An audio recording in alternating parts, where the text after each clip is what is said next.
বন্ধুরা, আমি মধুমিতা মধুস কিচেন থেকে একটা আজকে রান্না করে দেখাচ্ছি। চিকেনের প্রিপারেশান, চিকেন হান্ডি মশলা। এই যে 500-700 গ্রামের মতো বোনলেস চিকেন আছে। আমি বোনলেস চিকেন নিয়েছি। তোমরা বোনযুক্ত মানে হাড়যুক্ত মাংস দিয়েও এটা করা যায়, বোনলেস করলে খেতে ভালো হয়। সেই জন্য আমি বোনলেস চিকেন নিয়েছি। এই চিকেনের মধ্যে আমি প্রথমে কি কি দিয়ে ম্যারিনেট করব সেটা তোমাদের দেখাচ্ছি। প্রথমে দিলাম টক দই, ফ্যাটানো টক দই। তারপরে দেব 1 চামচ আদা রসুনের পেস্ট, মাংস বুঝে আন্দাজ মতো নুন,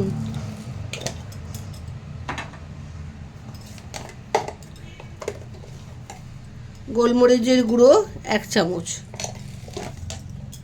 আর একটা পাতিলেবুর 1 ফালি পাতিলেবু দানাটা ফেলে দিয়ে সেই রসটাও দিয়ে দিতে হবে। এগুলো দিয়ে ম্যারিনেট করলে মাংসটার ভেতরটা খুব সুন্দর নরম থাকে আর জুসি থাকে। সেই জন্যে লেবু আর এই টক দই এগুলো দিয়ে ম্যারিনেট করে রাখতে হবে আধ ঘন্টা। এই পুরো লেবুর রসটা দিয়ে দিলাম। এবারে এটাকে ভালো করে মাখতে হবে, হাত দিয়ে ভালো করে মেখে নিতে হবে যাতে প্রতিটা মাংসের গায়ে মশলাগুলো লেগে যায়। ভালো করে মেখে এটাকে আধ ঘন্টার জন্য রেখে দেবো। এই আধ ঘন্টার মধ্যে বাকি যে কাজগুলো করার আছে সেগুলো করে নেব। হয়ে গেছে মাখানো। এবারে আমি এটাকে রেখে দিচ্ছি। রেখে দিয়ে এবারে কড়াই বসিয়ে দেবো। চিকেনটা ম্যারিনেট হচ্ছে, এই সময় আমি ইন্ডাকশানে কড়াইটা বসিয়ে দিয়েছি। এবারে সাদা তেলে রান্নাটা হবে। সাদা তেল দিয়ে দিলাম। তেলটা একটু গরম হবে, তারপরে কি করছি তোমাদের দেখাবো। তেলটা গরম হয়ে গেছে। এই তেলের মধ্যে 2টো পেঁয়াজ রাফলি কেটে দিয়ে দিতে হবে।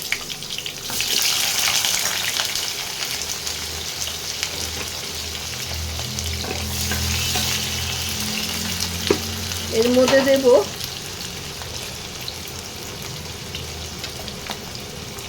1 ইঞ্চি সমান আদা বাটা, গোটা আদা কেটে দিয়েছি, আর কটা রসুনের কোয়া। আর দেব কাজু বাদামও দেওয়া যায় আর চীনা বাদামও দেওয়া যায়। আমি আজকে চীনা বাদাম দিয়েই করছি। এই চীনা বাদাম খোলা ছাড়িয়ে এর মধ্যে দিয়ে দেবো। এবার এগুলোকে একটু ভেজে নিতে হবে। একটু ভেজে, লাল হবে না কিন্তু কালারটা চেঞ্জ হবে, এরকমভাবে ভেজে নিতে হবে। একটু ভেজে নিয়ে কি করব তারপরে স্টেপটা তোমাদের দেখাচ্ছি। মশলাটা ভাজা হয়ে গেছে, পেঁয়াজের কালারও চেঞ্জ হয়ে গেছে। এবার আমি আস্তে আস্তে এটাকে তুলে নেব। মশলাটাকে আস্তে আস্তে তুলে নেব। এর থেকে বেশি ভাজা যাবে না। কালারটা চেঞ্জ হলেই মশলাটা ভাজা হয়ে গেল। এটাকে এবারে ঠান্ডা করে মিক্সিতে আমি পেস্ট করে নেব।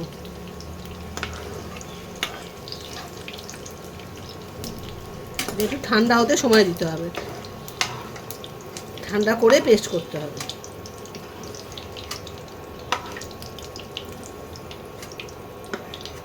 তুলে নিলাম। এবারে এই তেলের মধ্যে আর একটু তেল দেব।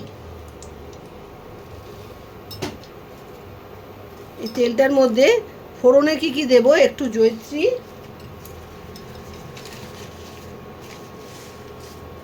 একটু সাজিরা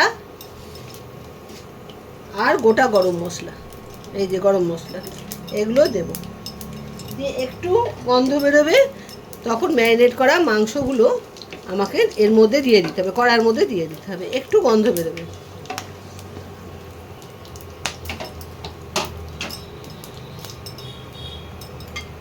এবার সুন্দর গন্ধ বেরোচ্ছে। এবার আমি ম্যারিনেট করা মাংসগুলো আস্তে আস্তে দিয়ে দেবো।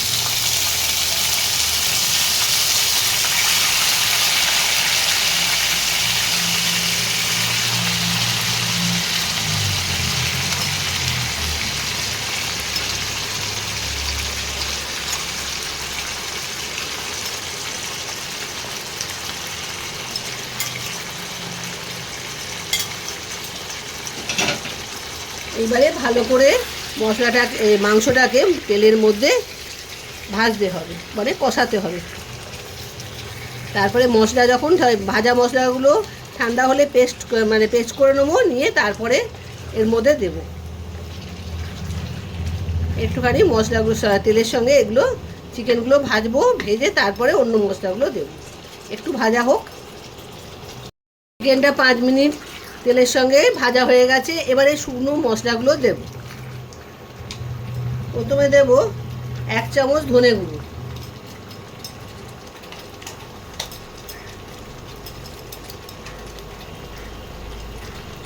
হাফ চামচ জিরে গুঁড়ো,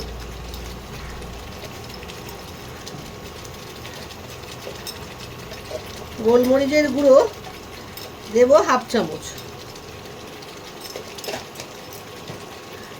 এবার মশলাটাকে আবার মিশিয়ে একটু ভাজি। শুকনো মশলাগুলো দিয়েছি, শুকনো মশলাগুলো দিয়ে একটু তেলের সঙ্গে সব মাংসর মধ্যে যাতে মেশে সেই রকমভাবে মিশিয়ে নিতে হবে, তাহলে খেতে ভালো হবে। আর যে মশলাটা আমি করেছিলাম, পেঁয়াজটা ভেজেছিলাম, পেঁয়াজ, আদা, রসুন আর চীনাবাদাম, ওর মধ্যে কটা কাঁচা লঙ্কা দিতে আমি ভুলে গেছিলাম, কিন্তু এতে তো শুকনো লঙ্কা পড়বে না, ওতে 4টে যে যেরকম ঝাল খাবে তোমরা সেই মতো কাঁচা লঙ্কা দিয়ে দেবে। আমি পরে কাঁচা লঙ্কাটা দিয়ে দিয়েছিলাম। এবারে আমি এই যে মিক্সিতে যে পেস্ট করেছি, এই পেস্টটা এবারে আস্তে আস্তে দিয়ে দেবো।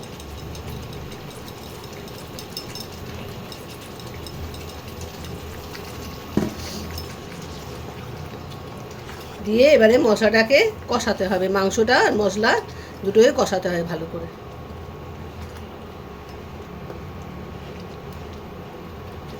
তখন মশলা দিয়ে মশলার মাংস তেল আলাদা হয়ে যাবে, তখন আমার কষানোটা কমপ্লিট হবে, তেল যখন ছাড়বে মশলা থেকে। এবারে ভালো করে ঢাকা দিয়ে দিয়ে এটা কষাতে হবে, মাংসটাও সেদ্ধ হবে আর মশলাটাও কষানো হবে। এই ঢাকা দিয়ে দিলাম, মাঝে মাঝে খুলবো আর একটু করে নাড়িয়ে দেবো, আর দেখবো যতক্ষণ না তেলটা আলাদা হচ্ছে ততক্ষণ এটা করতে হবে। তারপরে আবার অন্য উপকরণগুলো আর কিছু আছে সেটা দিতে হবে। দেখো বন্ধুরা, মশলা দিয়ে আস্তে আস্তে তেল ছাড়তে আরম্ভ করেছে, এই ওপরে তেল ভাসছে, উঠে আসছে তেলটা। এখন এই অল্প অল্প তেল যখন ওপরে উঠে আসবে, এই সময় দিয়ে দিতে হবে কেশরি মেথি। এটা একটু 1 চামচ একটু গরম করে গুঁড়ো করে এর মধ্যে দিয়ে দেবে, ব্যাস। এটা দিয়ে দেবে, দিয়ে ভালো করে 1 চামচ, মাংসের আন্দাজ বুঝি কিন্তু, আর এবার মাংসটা 700 গ্রামের মতো আছে বলে আমি 1 চামচ দিলাম। তোমরা যদি কম রান্না করো তাহলে কম দেবে। এইভাবে কেশরি মেথিটা দিয়ে দেবে, একটু গরম করবে কড়াই, খালি কড়াই গরম করে ওটাকে একটু গুঁড়ো করে নেবে। আর মিক্সি ধোয়া জলটা এবার আমি এর মধ্যে দিয়ে দিলাম, দিয়ে এবারে ঢাকা দিয়ে দিলাম। 5 মিনিট বাদে যখন একটু কেশরি মেথির গন্ধটা মাংসের মধ্যে ঢুকে যাবে আর ওপরে পুরো তেলটা ভেসে উঠবে, তখন ওটাকে মাংসটা শাহি চিকেন মশলা, শাহি হান্ডি চিকেন মশলা রেডি। নামটা বলতে একটু ভুলে যাচ্ছি, নামটা একটু খটোমটো তো তাই। এবারে আমি এটাকে একটু ইন্ডাকশানের টেম্পারেচারটা কমিয়ে দিয়েছি, কমিয়ে দিয়ে এবার এটা 5 মিনিটের জন্য রাখতে হবে, রাখলে এটা রেডি হয়ে যাবে এই রান্নাটা। 5 মিনিট হয়ে গেছে, এবার আমি ঢাকাটা খুলছি। এই দেখো তেল পুরো ভেসে উঠেছে, এই রান্না কমপ্লিট, শাহি হান্ডি চিকেন মশলা রেডি হয়ে গেছে। তোমরা পুরো ভিডিওটা দেখবে, দেখে রান্নাটা করে খেও। আমি কটা কাঁচা লঙ্কাও ছেড়ে দিয়েছি, ঝাল যারা বেশি খাবে তারা কাঁচা লঙ্কা রগড়ে নিয়ে খেয়ে নিতে পারবে, আর নর্মাল যারা খাবে তাদেরও কোনো অসুবিধা হবে না। রান্নাটা কমপ্লিট হয়ে গেছে, এবার আমি ঢালবো, ঢেলে নিয়ে তোমাদের দেখাবো। আমি বলে ঢেলে ফেলেছি মাংসটা, শাহি হান্ডি চিকেন মশলা। তো এইভাবে হোটেলের লোকেরা রান্না করে, বাড়িতেও আমরা ওই জন্যই তোমাদের করে দেখালাম। হোটেলে অনেক দাম নেয়, কিন্তু বাড়িতে কম খরচে আর ক্রিম ট্রিম কিচ্ছু পড়ে না, না দিয়েও চিকেন শাহি হান্ডি চিকেন মশলা তৈরি করা যায়। তোমরা পুরো ভিডিওটা দেখো, দেখে রান্নাটা একবার করে দেখো, বারবার করে খেতে ইচ্ছে করবে। আমি বাড়িতে তৈরি করি, সেই জন্যই তোমাদের সঙ্গে শেয়ার করলাম, তোমরাও বন্ধুদের সঙ্গে শেয়ার করো, আর চ্যানেলটাকে সাবস্ক্রাইব করো, ফলো করো। আজ তাহলে আসি, বাই বাই।